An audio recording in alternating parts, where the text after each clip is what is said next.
Happy Thursday, everybody. Josh here with On the Wrong Lead. Another episode of Drank and Champagne. Joined, as always, by Mr. Champagne himself, Andrew Champagne. Andrew, yes, I am dragging this out so we can get to the saxophone part again. Andrew, how are you doing, my friend? You love a good sax solo. It's almost like you played it at some point in your life. Yeah, it's been a while actually. It's actually funny. So I had a work event. Well, it's not really an event, but basically the director over our division or department, whatever you want to call it. Um, he used to interview everybody and was like the final interview um, before people got hired at in our department. And it was really funny. He mentioned this during this little like meet and greet we did. He's like, yeah, at a certain point, I figured this was useless because I literally never vetoed anybody. So like basically all his managers, there was just never a time where he's like, yeah, what are you thinking hiring this person? Um, so with COVID and stuff, he kind of stopped doing it, and so he started doing this like he did this lunch event and basically brought in everybody who's been hired during COVID and even going maybe a year or two before that because he'd kind of stopped doing those interviews. So we're doing this group lunch, and I work in IT. Specifically, I work on in hospital IT, and everyone's going around talking about how they got into it. We had clinicians there. Uh, we had people who like someone from education who's like a trainer. Oh, she used to be a teacher, right? All these just like very normal, I guess, career progressions.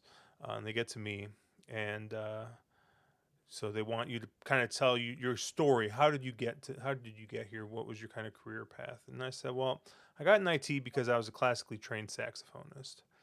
And everyone just like looks at me and just starts laughing. And I was like, yeah, I was like, I'm self-taught IT, and eventually I was, working doing some other stuff, and my buddy's like, hey, you know tech really well, come work for here.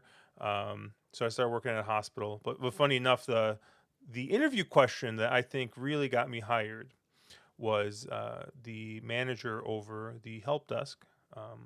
And this was obviously my entry level IT job. He goes, so if you can't figure something out, what do you do? And I said, well, I Google it. And he goes, that is the right answer.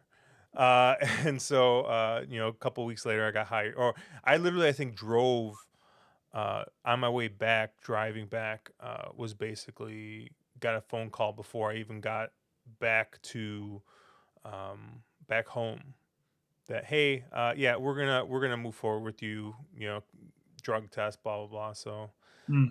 and the rest is history from there. But So I got to piggyback off of you on this because I just realized the mug that I'm sipping my drink out of.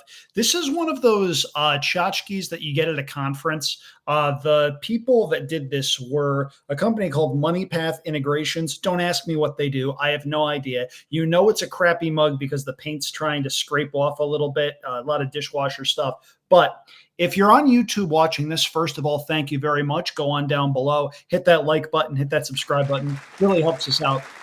But this mug is supposed to say, if we have data, let's look at data. If all we have are opinions, let's go with mine.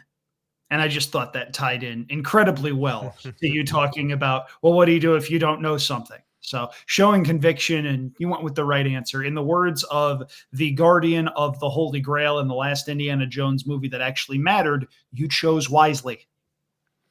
yeah, it is kind of funny, when you kind of look back and how you end up where you end up. I mean, some people have a very linear path, right? I feel like our friend Caleb, he got a degree in a very specific field. He With went a to work, minor in being handsome. yes, and then moved into a role with a leader in that field, and he is just like that's his progression. He's just like moving up the ladder, and now he's at MIT. You know, by the same employer in order to go back and probably move into management in some way. So, some people have a very linear thing. I know Mark has been jumped around a bunch of stuff. Andrew, obviously, you have a very interesting colored past, but I you love know, how you said colored past like I've been in jail or something. nah, well, I mean, a little bit. Let me, No, no, not a little bit. well, at some point in time, there are stories that I'm sure we'll share when we're on season like 27 of this show. My That stories stink. I was the good kid. I didn't party, didn't drink, didn't smoke, didn't do any of the fun stuff. I trust me, I know I was the guy people called when they needed a DD after a party got busted. hmm That was me. I wasn't one of those people. I no, but you mentioned the whole linear career path thing, and I don't know what that is because my career is basically a Johnny Cash song. I've been everywhere. But actually, in a fun little twist of serendipity, we're recording this on Wednesday night, January 31st.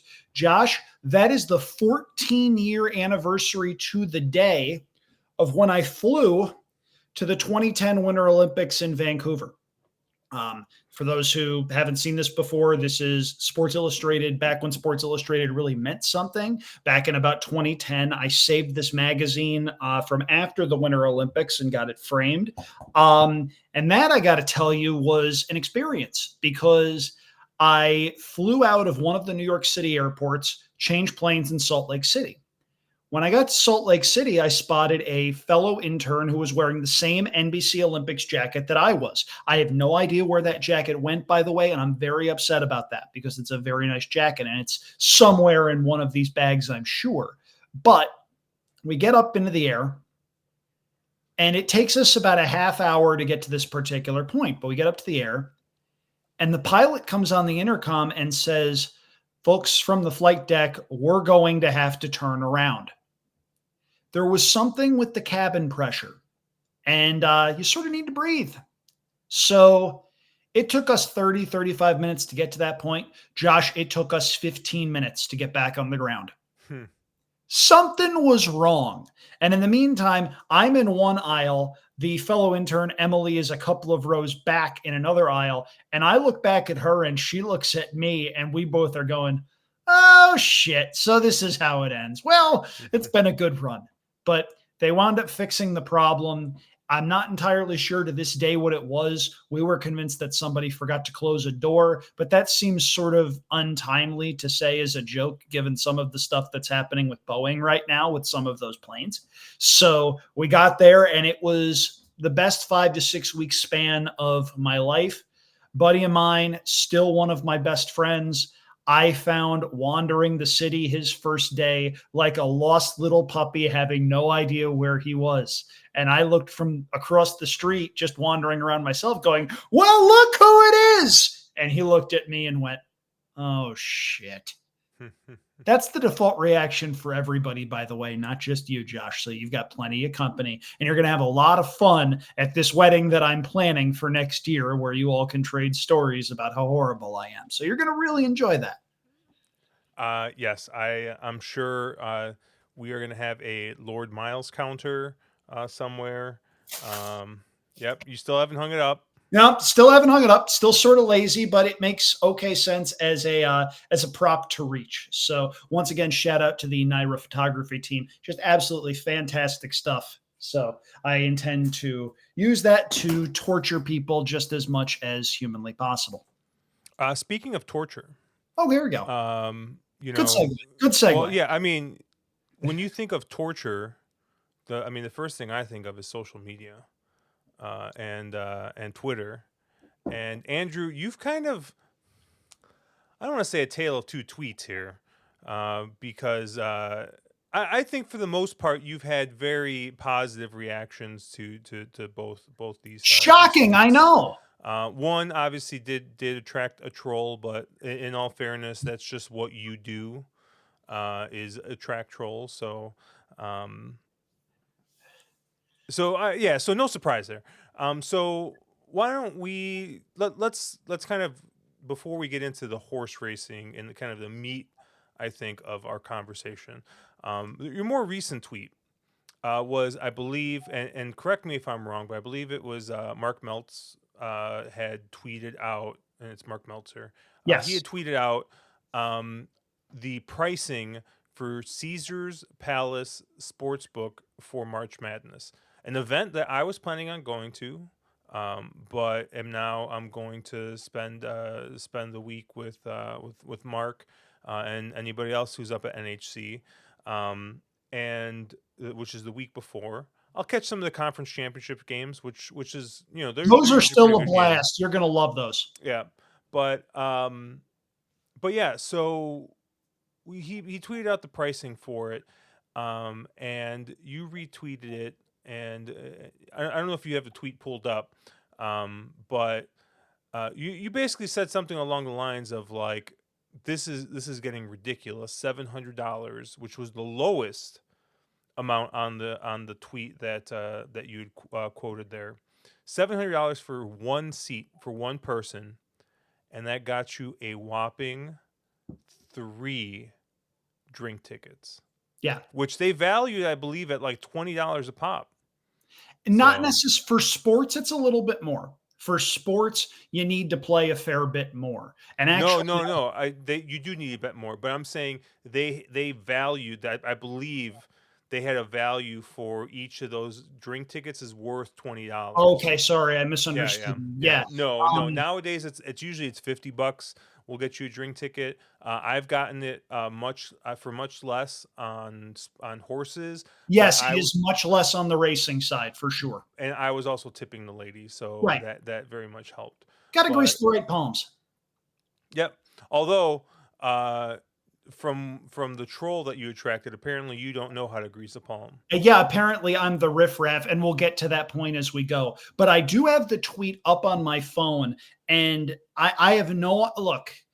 This is going to come across like some false sense of modesty here, but I'm being incredibly genuine when I tell you this.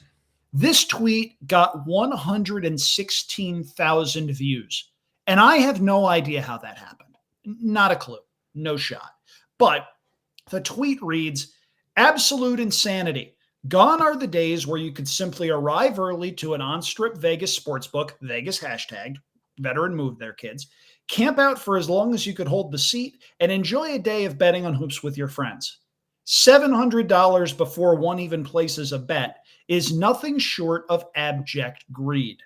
Now, we've talked about the troll here, and the troll mentioned, I believe he called me riffraff. He said that that was to keep people like me out who only tipped the drink waitress $20 on the way out. No, let's be realistic. Let's see this for what it is. As I've said to a couple of different people in a couple of different conversations, my dad and I have gone to Vegas almost every year for the basketball tournament since I've moved out to California. Up through 2019, we did not have a problem finding a seat, finding a place to watch the games, and having a base of operations. Most of the time, that was the Flamingo on the Vegas Strip. The sports book isn't anything to write home about, wasn't anything to write home about even then, but they had a bunch of comfy chairs. They had a bunch of monitors, if you're looking straight ahead, that showed sports on a projector screen. And if you looked this way, you saw a full bank of televisions that had races on them, and you could see them from the sports betting side. There were a couple of different lines for different bets you wanted to place. There was a bar maybe about 30 or 40 yards that way where you could go grab a drink if you didn't want to wait on a server. It did the job. And the fact that it was close to the promenade by the link with all of the restaurants there where you could get a nice, decent lunch if you wanted to beat the crowds, that worked out fine. Then the world broke and everybody went crazy. I feel like that's something we can say about a lot of different things in society, right? The world broke and people went crazy. In 2021, we got to Las Vegas to find that Flamingo had taken out about 2/3 of their seats. They were trying to socially distance people, and they were having seats in groups of 2 and groups of 4, and they were selling the seats. This happened everywhere. Make no mistake, this is not capitalism. This is abject greed. And there were a couple of people who were not as offensive as the troll was that I spotlighted, because if you're going to earn a block from me, at least get a good shot in. And that guy just didn't at all whatsoever. I'm sure I'm going to see one of his burner accounts at some point down the line. That's a veiled shot. If you know, you know. But there were a couple of people who said, well, how is Vegas going to make any money? Josh, in the month of December, Las Vegas set a new record. It made $1.4 billion from casino income. I'm sorry. I'm not feeling for casinos. If you're going to try to play, oh, we're poor, we don't make any money off of this stuff, bullshit. Absolute bullshit. If you want to try to say that and justify taking sports books out of casinos because they're an amenity and you have apps, I understand that part of it. I don't agree with it. I think it makes for an experience that is suboptimal, but I understand it from a bean counter's point of view. Because if you're betting on one of these things, chances are you're doing 3 or 4 other things at the same time, and you're seen as a much more valuable customer. I don't agree with it. I think it's horrible on the recreational bettor who goes for a good time, but I at least understand that point. And that point I can converse with people on, and we can all admit, yeah, it's not ideal. It's business, it's capitalism, whatever. But yeah, if that's the shot you're going to take at me saying, oh, they did this to keep you out, no. Just absolute no. That's thoroughly ridiculous. And I sincerely hope that guy is listening to this show. If he is, welcome, buddy. Try again. What do you think the average person, when you've been at Vegas, I mean, you've stood in line, so you've obviously heard people going up to place their bets. What do you think the average amount that they're putting down per bet? What do you think their average unit is? Per bet, it varies, because you get some people who are complete and total tourists and they're throwing down $10 parlays that have 19 legs and can win, $200,000. Or you get people that are betting seven, eight, $900,000 a game. It's a pretty wide stretch of people, and it really depends on where you go, because you're not going to find a lot of high rollers milling around at the Flamingo Sportsbook. Let's just Yeah, be realistic on that. yeah, But and I I think do it is. see a lot of people, just to answer your question, and this is probably the most accurate answer I can give you just based on the bell curve with outliers and stuff. A lot of people are bet 55 to win 50 players, like just trying to maximize the 110 there with even numbers to win 50 on a $55 bet. That's about normal and average. Yeah, and I think it's important to note that this is Caesar's Palace, which um, I'm trying not to laugh while saying this, is considered a high end property. It is. Um, it's absolutely not, but it's Well, if I considered may a say high end one thing, property. I'll say one thing about the Caesar's Palace book. The Caesar's Palace sports book used to be one of the best ones in town. About 5 or 6 years ago, it had this fantastic welcoming ambiance where you could just mill around the entire day in this big open space. There were some chairs, not a ton, but there were people that actually brought lawn chairs in and would just like sit down and hold court. And it was a wonderful thing. They then put in a bar with a whole bunch of video poker machines that took up a lot of the real estate. And again, I understand why they did it.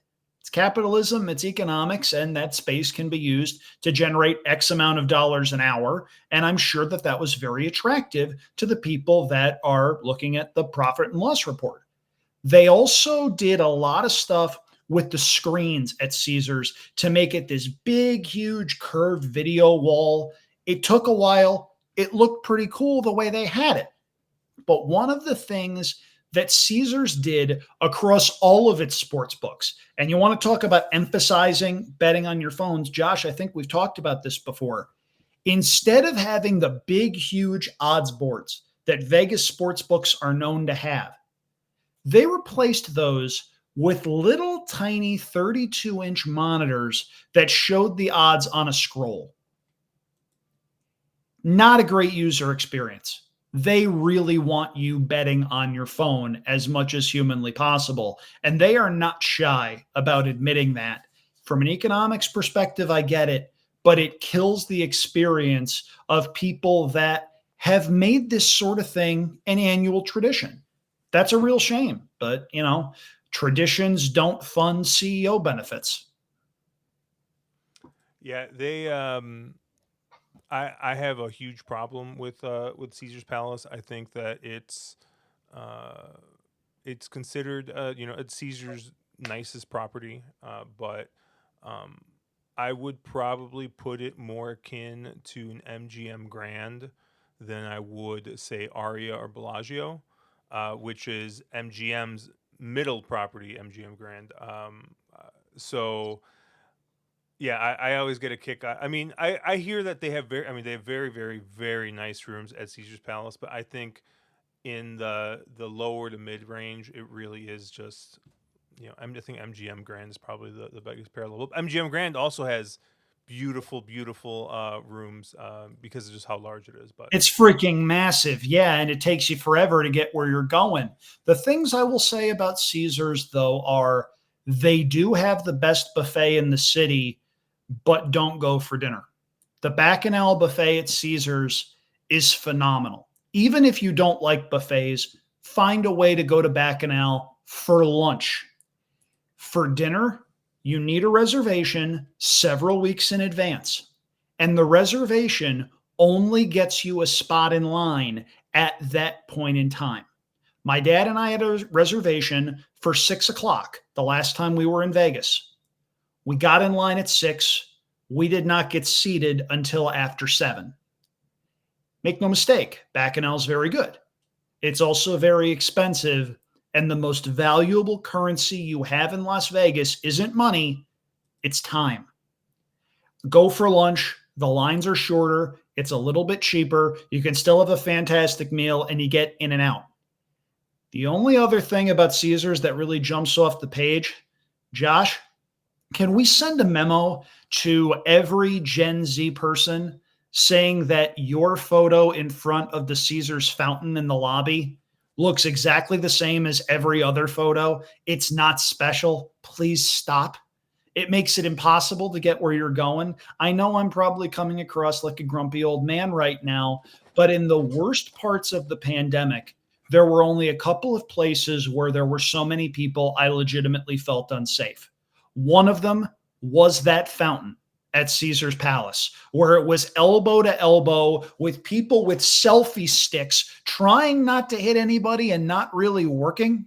It was nuts. So Caesar's Palace itself, not exactly tops on my list of places to go. I've never stayed there. The table limits are bonkers. The rules of blackjack, they don't pay 3 to 2 on the floor, and they're getting $50 to $100 a hand on the casino floor. We're not talking high limit room here. We're talking on the casino floor. They're doing just fine without my business there. When I go to a Caesars property, it is usually Flamingo, Link, Harrah's, that sort of thing. Some of the more budget-friendly options. I think if you complain about people taking photos at a tourist attraction, Well, that's should a fountain inside a hotel lobby really be a tourist attraction? I mean, sure, why not? Have I you been don't to know. the Bellagio Conservatory? People are taking pictures there all over the place. The only conservatory in the Bellagio I'm concerned with came when I won a slot jackpot there. Bellagio used to have Clue slot machines themed after the board game. Who did it, where, with what? And after a couple of mini games, you would get to make a quote unquote suggestion based off of the people that had played before you with things crossed off representing cards that the machine had that reflected that, hey, no, it wasn't the lead pipe, it wasn't the library, stuff like that.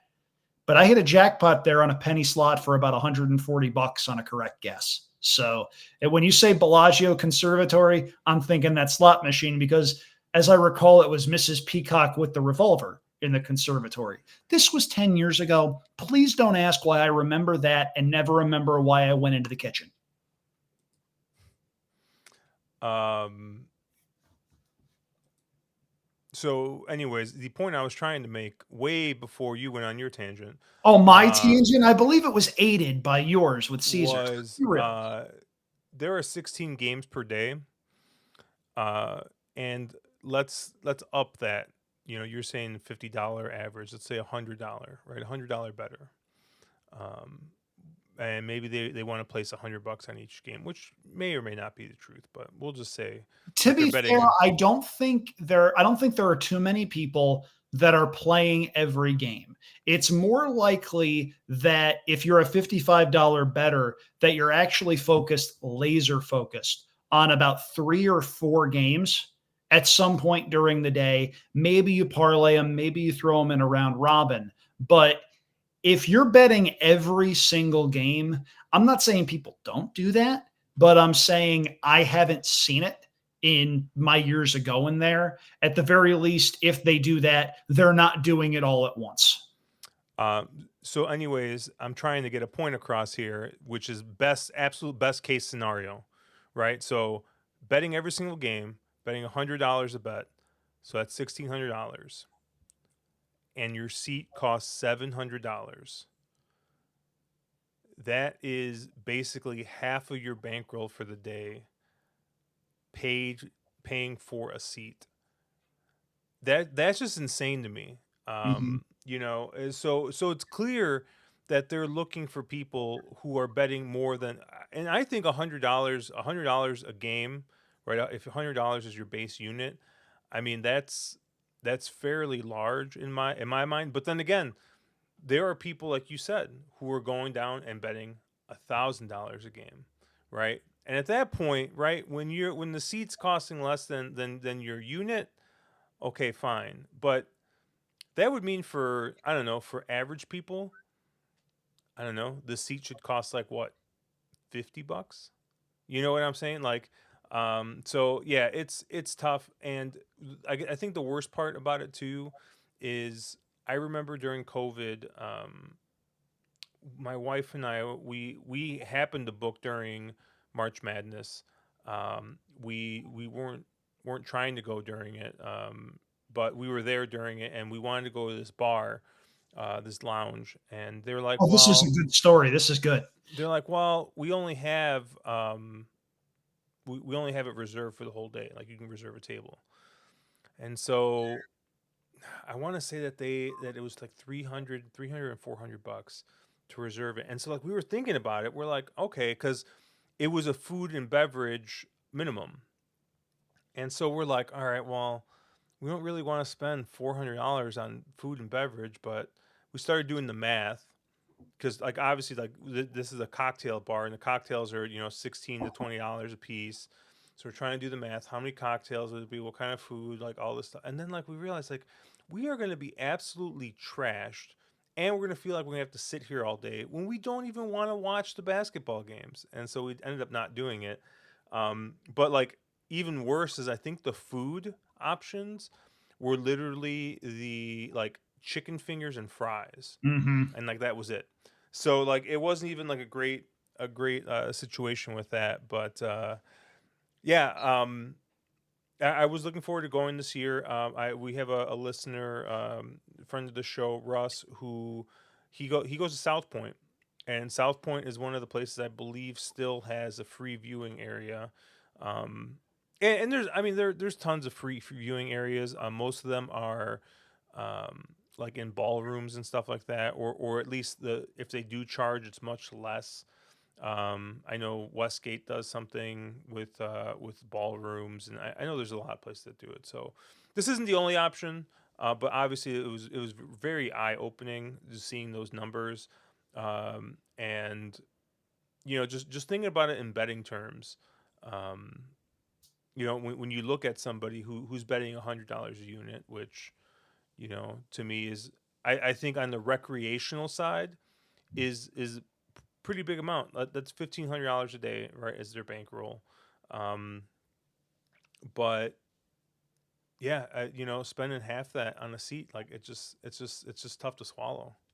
It's not a positive EV play unless you're in the category of, oh, I don't need to ask, I can afford it. Which, let's be realistic, those are always going to be the customers that any casino or any racetrack wants. That's called foreshadowing, kids. But it's just one of those things that I think really resonated with people after Mark Meltzer laid all of that stuff out. And by the way, shout out to Mark, guy I worked with for a couple of years over at Katina Media. Really good guy, excellent writer, one of the good ones in the world of sports betting journalism. Guy does a lot of great work. Proud to call him a friend. He was able to put that out there, and it got a lot, and I mean a lot of traffic from a lot of different people. And it's going to be interesting what happens in the years ahead, because my somewhat bold prediction is that Vegas is going to face a reckoning with this kind of stuff whenever California legalizes sports betting. When California legalizes sports betting, which will not be this year, there was a piece of legislation that they thought about introducing. It got pulled. No California sports betting in 2024. If it gets introduced in 2026 or 2028, the next year's NCAA tournament is going to be an acid test, because all of a sudden, the people that live in LA or live in San Diego, or in my case, live in the Bay Area, they won't have to go to Vegas or to Reno or to State Line up near me in order to have that kind of NCAA tournament viewing experience. They'll be able to bet from these things. They'll be able to go to whatever their neighborhood bar is, or queue up something like YouTube TV, which has the multi view now with the 4 games at once, and they'll be able to watch from the comfort of their own homes. Why would you want to pay for airfare and hotels and your own seat in a sports book when you can do everything from home in environments you like and can curate a little bit more? I think that's going to be absolutely fascinating to watch. I That won't kill March Madness in Vegas, but I do think you're not going to see nearly as many of the things that Caesar's Palace is pulling, trying to get $700 a day. We're not talking for 4 days, we're talking one day for a spot to sit down. They're doing this because obviously somebody's paying for it. If you're out there and you're paying for this, I'm not going to make a judgment, but I do want to know why. I do want to at least connect with you in some way, shape, or form. Maybe you can sponsor me for something at some point down the line with the mad money that you clearly have. It's an unavoidable situation because everyone's always going to be looking for, okay, where can we make money? Where can we make money? Where can we make money? Sports betting doesn't usually make us a lot of money. Oh, wait, we can charge for seats. And that's how that happened after the pandemic, when a lot of people were in, we want all the money we lost out on in 2020 and we want it right now mode. That seems to have resonated with people. Shout out to Mark for posting that data, and shout out to everybody that engaged with that story. I've been able to have some really cool Twitter conversations with a whole bunch of people on this particular topic. At its best, social media brings people together. It still can, even in its current form, and that's pretty cool. Yeah, and I will say, funny enough, the sports book is the most expensive place to watch the game. I'm just clicking around Caesar's site a little bit, and it looks like if you want to go to one of the bars or something and get a table, it's closer to 140 $150 a person, and that does include a much more generous beverage credit. I'm seeing stuff like up to like $1,400 for a 10 top, and you get $500 of that in beverage credit. which I still think it is a lot, but like that at least is a easier pill to swallow than If you've got 10 people and you can split it 10 ways, yeah, sure. But it's still one of those things where it's just, I miss the Vegas that used to be there and isn't anymore. how about this $275 with access to an open bar. Where is that? The link. Eh, Depends where in the link. I could see people paying for that. I personally won't be. I'm a simple man, but it's tough because if you're in one of those places where it's a banquet hall or whatever, and say you want to bet on a horse race, you can't do that because all they're doing is showing the hoops. You're sort of confined to one particular spot, and it cramps your style because, yeah, you want to watch the games, but heaven forbid you want to do something else. All right. Well, let's move on to your other tweet, which was actually a story you wrote. Um, so I mean, you hit him with the double content. You hit him with the social media post, and you hit him with the story. And you know, I think with the point that you were making, I for the most part I do agree with it. And it was talking about the influencer that was hired for Pegasus World Cup. And I had no idea who this person was. Neither did I. I don't even remember her name right now. Her name is Alex Earl.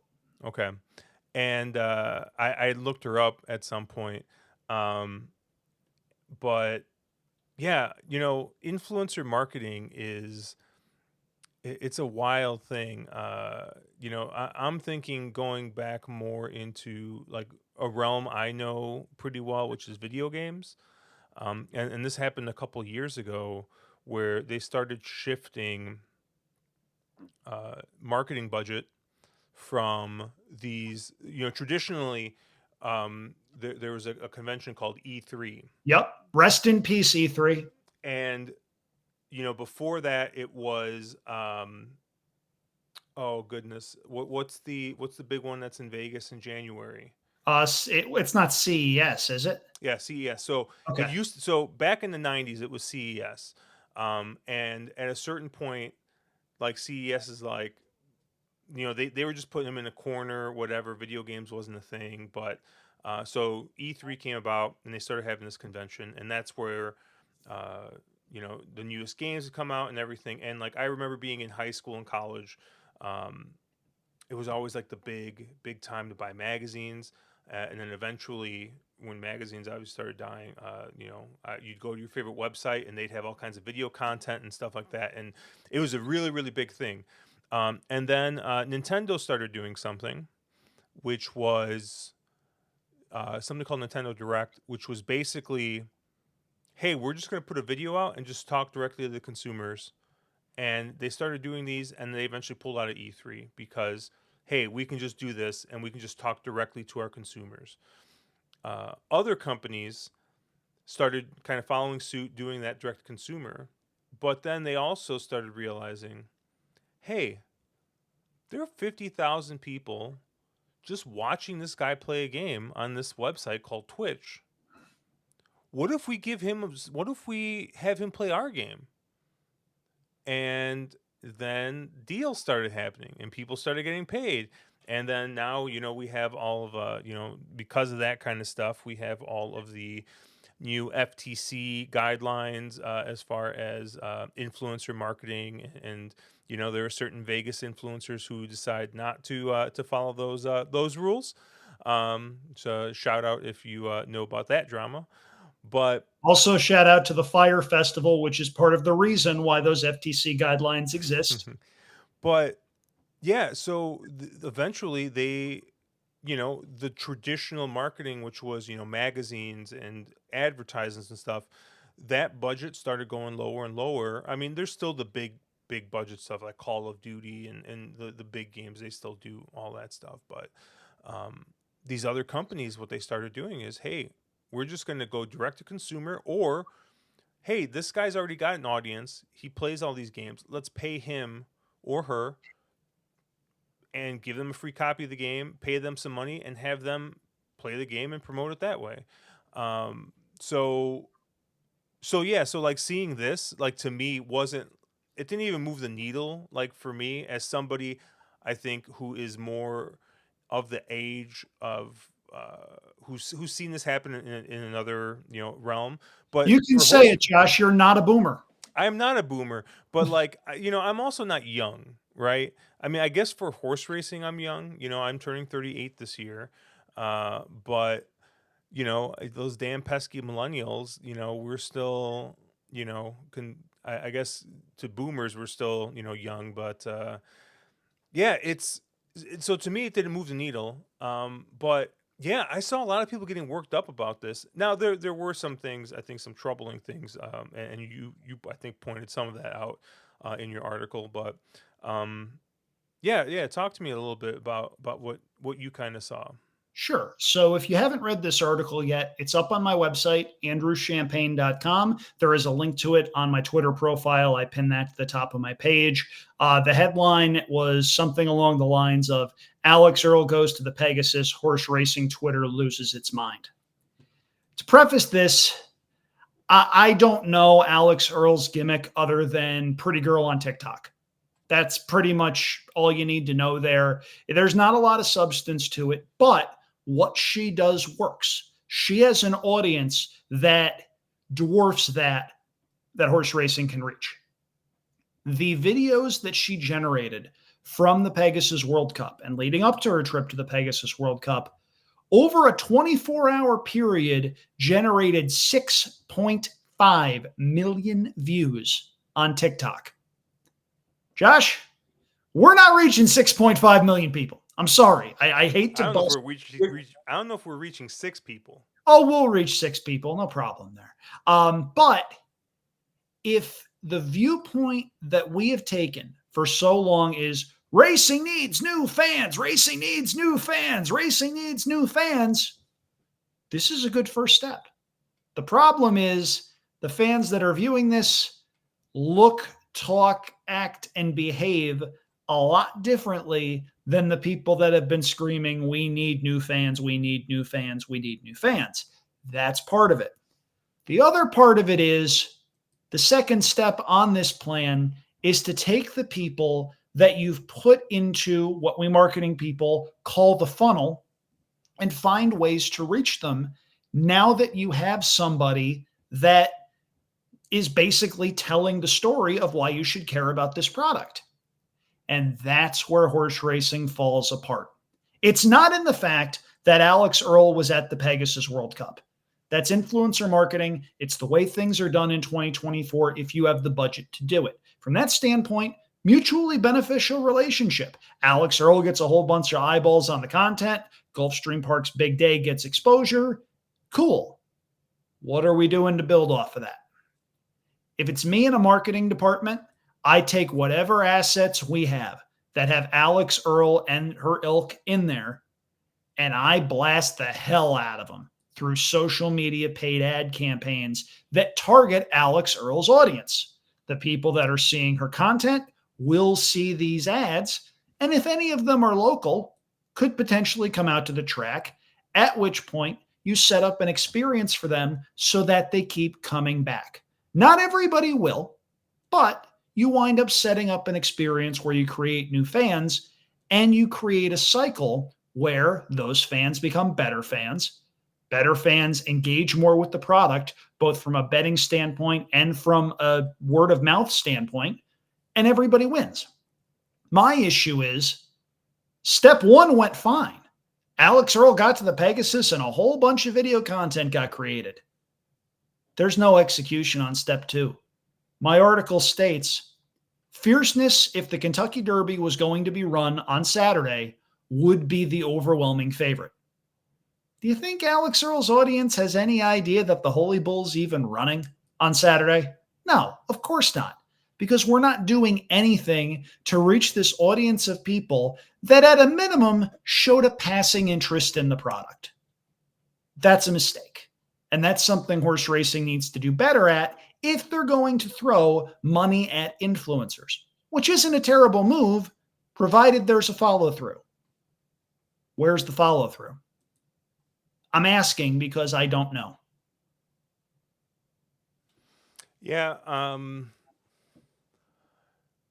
So I had a conversation a couple weeks back with a content creator, Tim Lawson. It's on this The YouTube Better channel, Life. right? It's Yep, it's on here. It's on the podcast feed as well, and it was really funny. Because I was asking him because I know he's done some content on horse racing, but in passing, maybe he does one episode a year talking about who he likes for the Derby and stuff, and it was interesting because the way he talks about it, he talked about it pretty semi intelligently. Um, like it sounded like he understood the bets he was making, what he was doing. People were giving him money to also place bets and stuff. Like okay, this guy, he didn't get too in depth, but when I was talking to him a little bit, he's like, yeah, he's like, I really can't read the form. You know, he's like, I read some stuff, I look at some other things, but yeah, and it's funny because one of the biggest things that I think people always get hung up on is the barrier to entry. How hard it is to read the form, how hard it is to understand all this. But this is a gentleman who doesn't doesn't know that, and obviously he puts money through the windows. And one of the funny things that he said, and this resonated with me, and I actually had a couple people message me about this because they were like, I would have never used these words to describe horse racing. He said he doesn't understand why horse racing isn't bigger because of how accessible it is. Really? Listen, he legitimately said he does not understand why horse racing isn't bigger because of how accessible it is. He did mention, some of the he briefly, just like, there is a little bit of a moral dilemma, with horse racing. And I've always um I've always kind of put it akin to the same morality that you have to have if you're going to eat meat. you know like there's certain truths and things you have to understand with that kind of stuff. Um but yeah, he mentioned accessibility, and he's like, yeah, he's like, and his home track is Charlestown, right? His home track wasn't Arlington like it was for me, which was a palace. Wasn't Saratoga like it is was for you, which is a palace. Wasn't Santa Anita. Wasn't Keeneland. Wasn't Churchill Downs, which is not really a palace, but it's big. Um, it's Charlestown, and he's like, yeah, he's like, during COVID when I was working from home and I just wanted to get out of the house for a little bit, he's like, I would drive down to the track and I'd hang out there, and he's like, at Charlestown, like if you go to the track, there's a casino there, but it's not like the casino. It's not like you can walk into the casino and walk out. He's like, if you're at the track, you are at the track.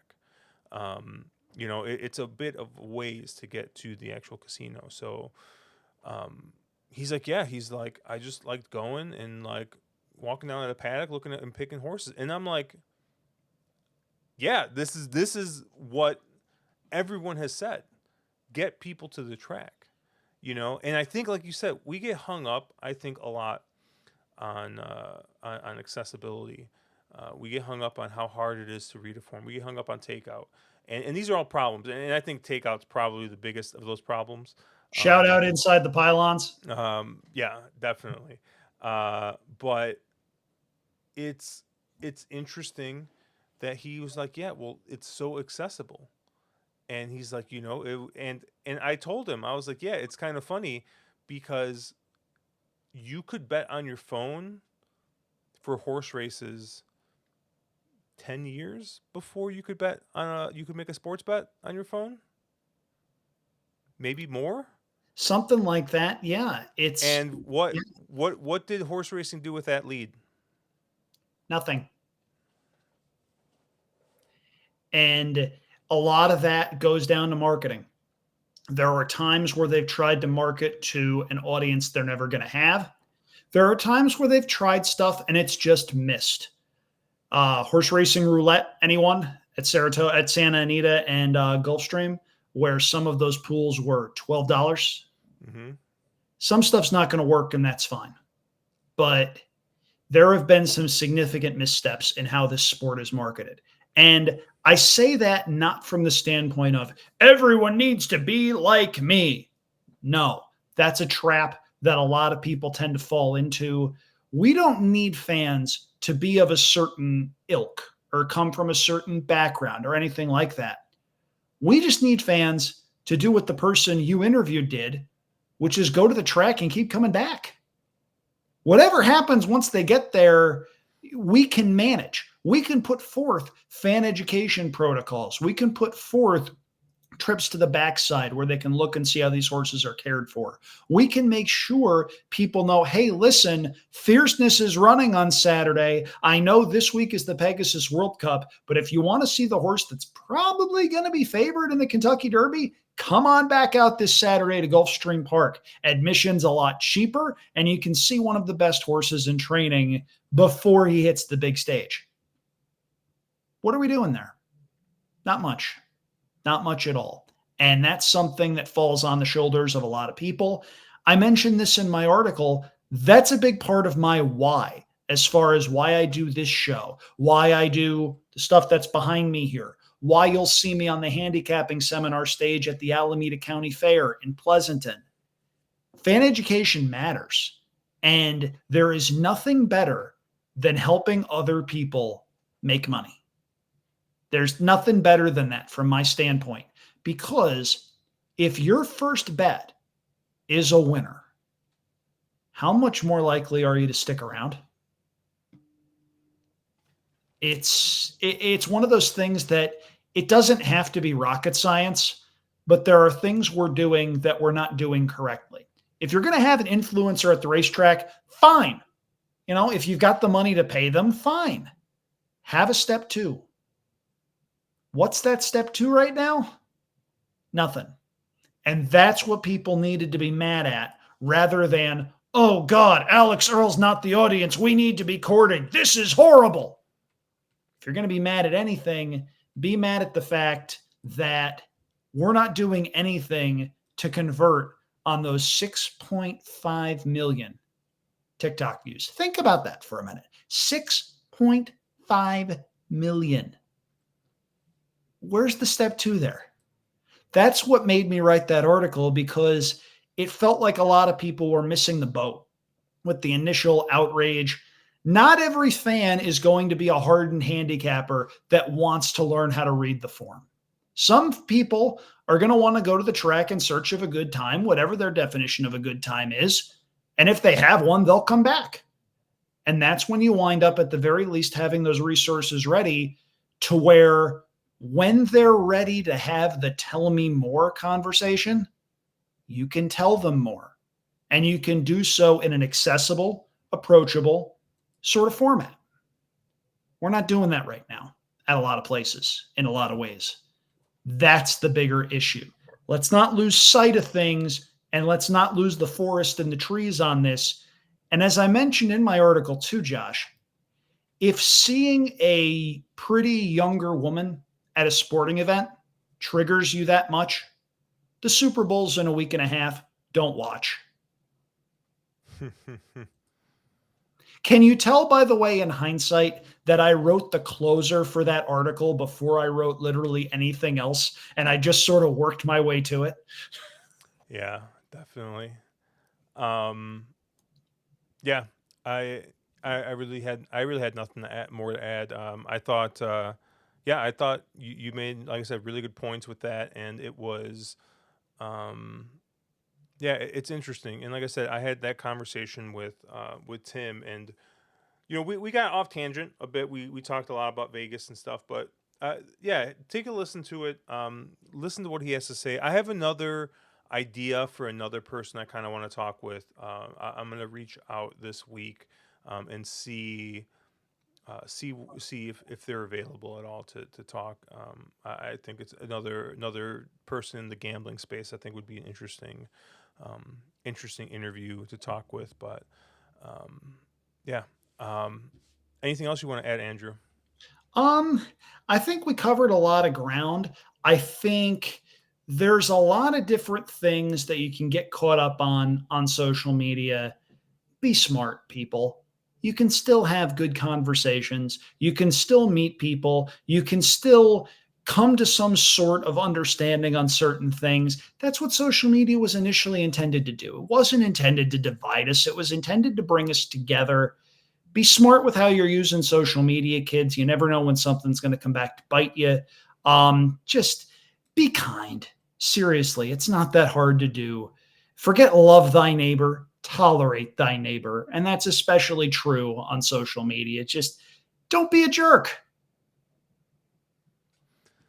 And on that note, obviously catch Andrew's stuff at Andrew Champagne. I am at Cherry Drank. Obviously, you can catch us on thewronglead.com at wrong_lead. We'll be live tonight covering some derby props with Chase Sessoms, the Wolf of Oak Lawn himself. Oh! Have a good week, guys.